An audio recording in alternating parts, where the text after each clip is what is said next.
a secret garden. Hey, somewhere where you can go where it's a secret and nobody else knows about.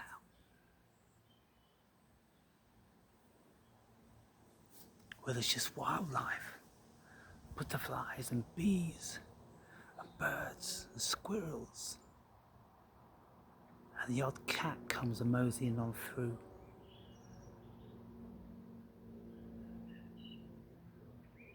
And I just listen.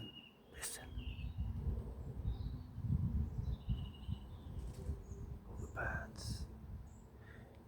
And every now and again, one of my squirrel friends comes sniffing around, standing up on his back legs, having a sniff about 6 feet away from me. Where's them nuts? Oi! As it happens, I've got a big pocket full in my rucksack. But look at this place, people.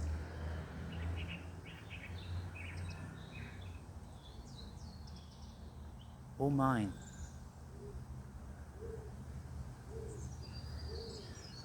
And I'm standing here in my underpants.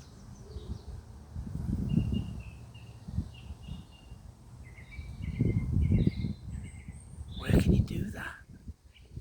Where can you do that shit? Over in the church graveyard. Sorry, not this is the church graveyard. Over in the main graveyard there, the current graveyard. Even when I was in my shorts, some idiots would call the cops on me. I had the cops called on me 3 times because they reported there was a naked man in the graveyard. And then there was somebody that's doing yoga in the graveyard. How obscene, how disrespectful.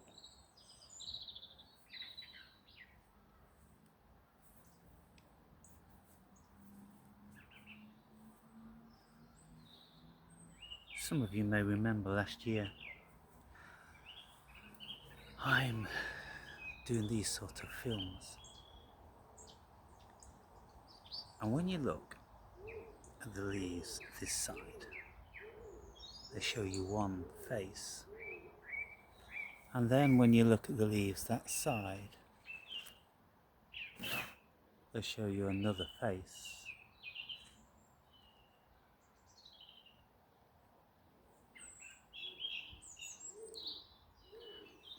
And within a month, there'll be a tit nesting in there.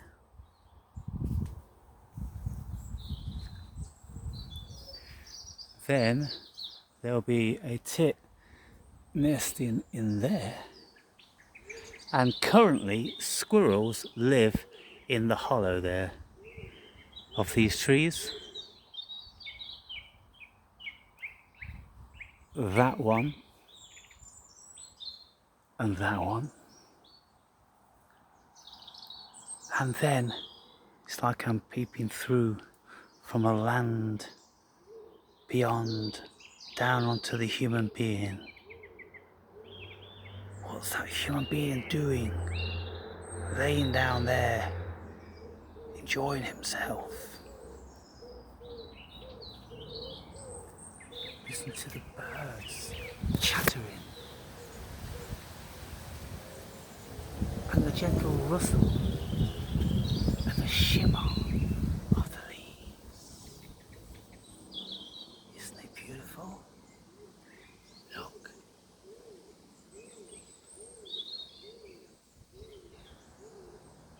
Yes. And these have only just started to bloom. Some of them haven't even started yet.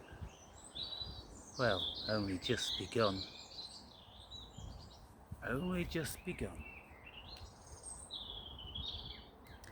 But soon they will all be dripping in fluorescent ecstasy. all the branches, they hang low and they drift and flutter gently like butterflies' wings.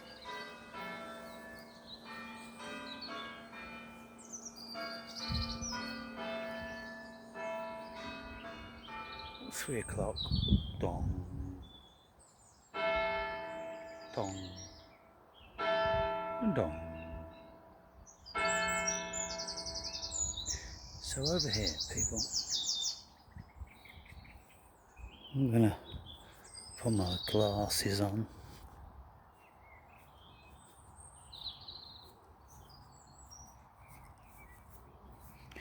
The Way of Mystery.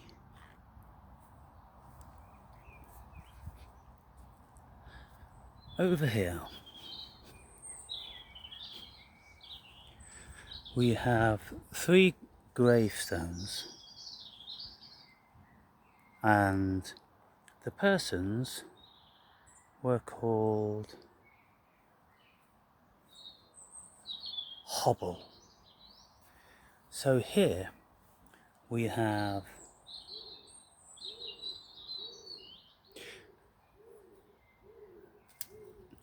Thomas Hobble, and in the county of Rutland, which is about 30 miles away from here really. This isn't the county of Rutland, but why he's buried here I don't know. The eldest son of John and Louisa Hobble, who departed this life September 16th, 1839, age 33. So Thomas Hobble, son of John Hobble and Louisa Hobble. Now over here we have affectionate remembrance of Elizabeth, daughter of John and Louisa Hobble, who died, who departed this life January the 14th, 1853, age 35 years old. So daughter 35 and son 33. And then here we have John Hobble, departed this life March the 17th, 1855, age 78. Also of Louisa, wife of John Hobble, who died September the 10th, look at things, 1847, age 63. So husband and wife had 2 offspring that never made it to a ripe old age. And then when we have a look over here, I think looking at things like this, people, gets things in perspective, because we see how fragile life was. Now George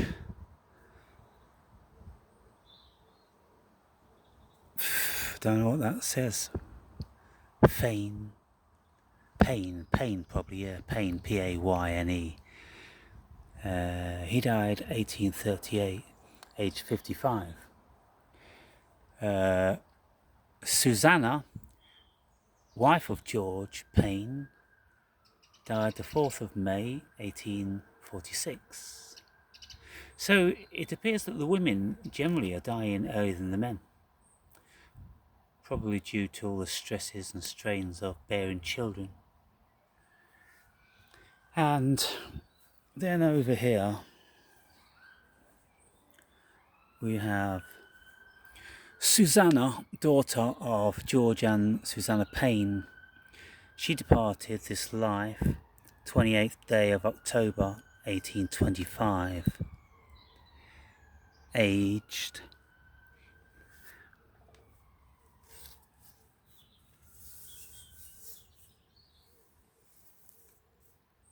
in her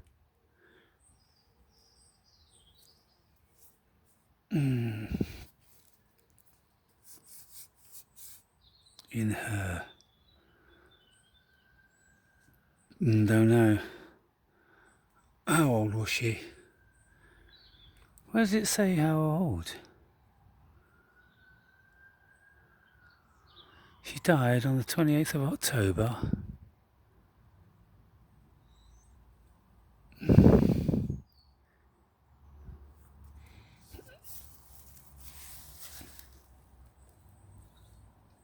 Wow, goodness me. I seem to remember.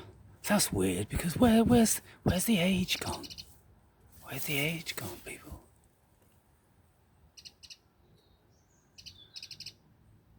Very bizarre.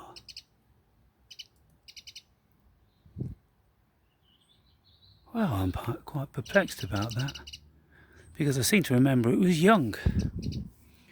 Then we've got here Amelia, daughter of George and Susanna Payne, and she died in her age. Wow, the age is gone. Who died January the 18th, 1822, in the fourth year of her age. Okay, so she's 4. What's this one saying? Oh, in the 15th year of her age. Okay, can barely see this. So 15 years old, 4 years old of George and Susanna Payne. We don't know how lucky we are. Infant mortality was very, very high. This is why people used to have lots of children, because they'd lose at least 50% of them. And can you imagine? You'd probably lose your favourites. And then would you resent the others for being who they are if they didn't respect life or appreciate life? Would you always be thinking, well, you know, the favourite, she or he would have enjoyed life. They would have been doing this and they would have been doing that. They wouldn't have been ungrateful like you. Being ungrateful for living. And then you get guilt with certain family members, you know, the offspring, feeling guilty about surviving because they know the parents hold some resentment. In lots of families, parents do hold lots of resentment. And I remember reading something or watching something, or even listening to somebody. I think it was actually listening to somebody when this particular girl, she had a brother, and the brother was the favourite of the mother, and he died in a car crash. And she, in her fury, would often say, "You should have died instead of him." Can you imagine? And so, isn't life a very, very perplexing, peculiar thing when all these myriad ways of coping and being, doubtless in lots of families, the worst one died or the least loved, and then people would be going, and they'd feel guilty then because they'd say, "Thank you, Lord, for taking him or her and not taking my favourite." Then they're going to feel guilty, aren't they? Surely they are. Then they may feel cursed. Then they may feel afraid of their favourites being cursed in some way, or God taking their favourites away from them. for the parents even daring to have a favourite. So all these graves around here are works of art, and over on the other side they're much more elaborate because the people over there were evidently much more wealthy, and they came from families with money. And to this day, there's a family over there called Geary. And Geary, I don't know, I suppose about 20 years ago it could have been, they used to own a bakery. And there was all these vans driving around Geary's bakery. But doubtless they sold out to a bigger bakery. You see, when the parents hand down their business, the kids don't appreciate it. They never grew it, they never nurtured it, they never lived and died for it, they never sweated blood for it. And so the offspring get the inheritance, and it's kind of like, oh, fucking bakery's not my thing. I'm just going to sell it to a bigger business, you know.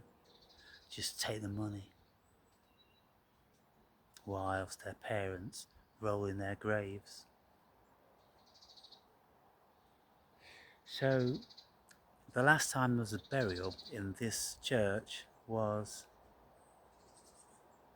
mid-1800s, and all the rest of it goes on.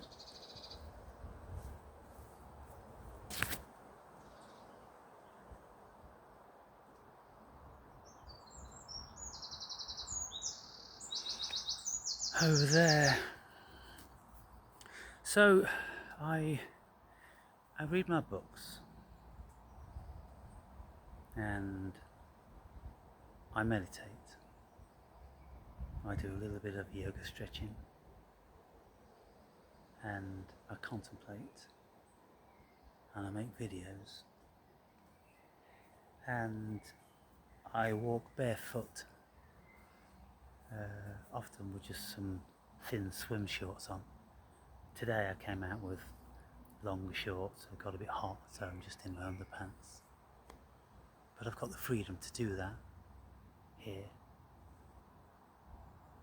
And once in a blue moon, someone will walk around the church, just casually strolling, feeling the energy, I suppose. And then they see me, and they're kind of like shy to look over, you know. It's like they know they're imposing, and they kind of like, they creep away. You know, so hopefully I don't see them. And so look, my apartment is just over that wall there, those red brick buildings. So this is my private secret garden, where the grass is so lush and soft. It's exquisitely soft. And when I'm standing and walking around, getting an all over tan, often reading my book, just walking around, there's an energy which flows through the body. And I shouldn't wonder whether it's the chi, which the Chinese and Japanese speak about, this energy which comes from the cosmos, it comes from trees. And you get these martial artists doing all this sort of, you know, martial arts movements, energy movements in and around trees. And when I'm standing here and I'm reading, I often feel every single muscle in my body and my feet pulling at the ground. My feet actually pull at the ground, and I tense my legs and my buttocks so they suck at the ground. And the sun comes down and it passes through my body into the earth, and it goes out of the earth again and back up to the sun in this circular motion, electromagnetism, people. And so when we have a flow of electromagnetism through us, you can actually feel the difference. And several years ago, when I used to do all this in that church graveyard, or in the graveyard, and I didn't really think about coming in here. I only started to come in here when people started to hassle me too much over there. But I think upon reflection, it was because there were benches over there, and I never had this chair. I bought this deck chair so I could come and use this place. So I used to go there and sit on the benches. But this place is a whole level above. The energy is a level above.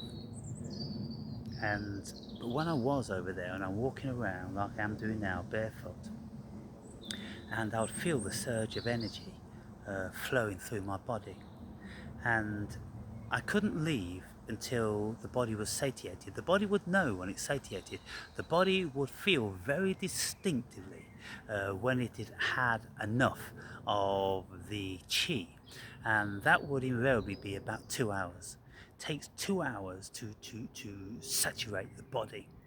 And when I was doing yoga over there, I would have lots of DMT-esque experiences where I would go very, very dizzy and slightly onset of DMT, and I'd become momentarily dissociated, and everything would start to move like DMT, like psilocybin.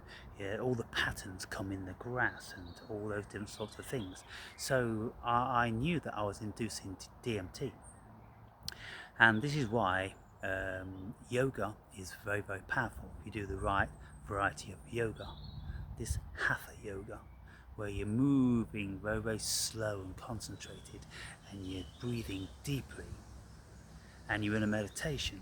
Well, people can have out-of-body experiences, they can have spiritual experiences, they can have visions, and all different sorts of stuff. And so there's so much to be said for this chi, this connection to the earth. You've all heard about it. How many of you do it? How many of you have really felt it? How many of you know it to be true? When you get into a space, then you'll know it. You'll see thousands of people walking on the beach and they're barefoot and this, that and the other. If you stop them and ask them about the connection to the earth, if they'd heard about it, oh well yeah, walking barefoot, feel the energy, but I don't know. No, they wouldn't know. I've never met anybody. I ask people these sort of things. If I see someone that's on the road and they're walking like they're in a meditation and they're appreciating the environment, I'd like to have a little bit of a chat and ask them where they're coming from with all this. And on occasion, they'll tell you the great nurturing benefits of walking up to your knees in the gentle flowing ocean, in some cool wet sand. It's incredible, really incredible. Walking in the water's edge is absolutely incredible. Something about it. And so then we have the earth, wind, fire and water. We have the four elements. And then we have spirit, the fifth element. And so spirit is passing through us. And we are being rejuvenated and replenished. And we feel absolutely wonderful. And now when I stand here and my body is firm, every single muscle is firm in the body, and it's erect and it's strong. Not every single muscle.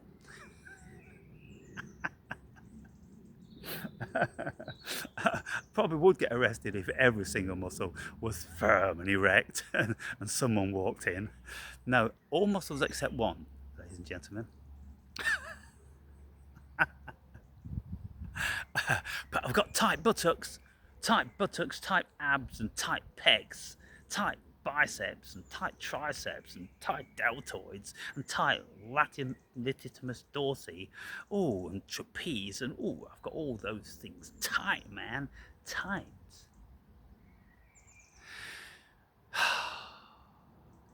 And knowing that I'm being rejuvenated by cosmic consciousness, and the sun god, the electromagnetism of the cosmos, primarily the sun. And I'm one. I'm absolutely one. Of course, I'm almost naked, barefoot. I'm primal, with the wind blowing all over the body. Primal, people. And that's something wonderful. And then you see some gnats flying around and a butterfly flittering and a bird rummaging for bugs and things like that, and a squirrel waltzing by. And you hear a faint shimmer of the leaves rustling when a slight breeze blows. And then when you look, you see the light flickering, just gently. And they're hanging there, conscious. You can sense their sentience, people. You can sense their consciousness. And that's my tombstone table. That's my bar. That's where I stand my beer. Yes.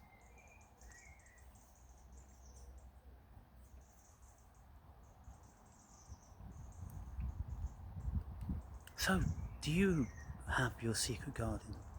Do any of you live in lovely big houses with lots of land, with very mature trees, and so you got a lot of wildlife and all that sort of stuff? How many of you are privileged like that? How many of you live in the countryside where you can just walk out your door within 1 minute, you're in the open expanse? How many of you marvel at every single vista that bless your eyes?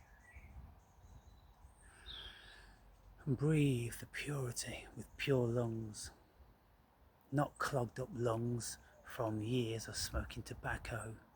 No, pure young lungs, pure lungs, which do the job, which flush the body full of oxygen every time you take a breath. Feel free and unencumbered. It's all a miracle, people.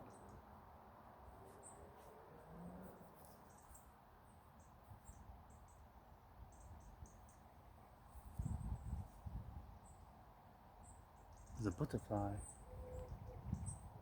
right near me. Where's he gone?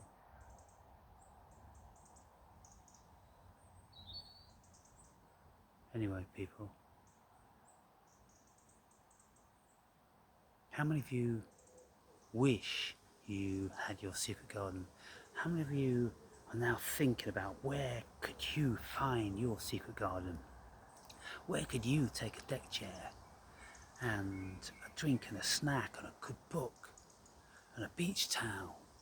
Have you got anywhere?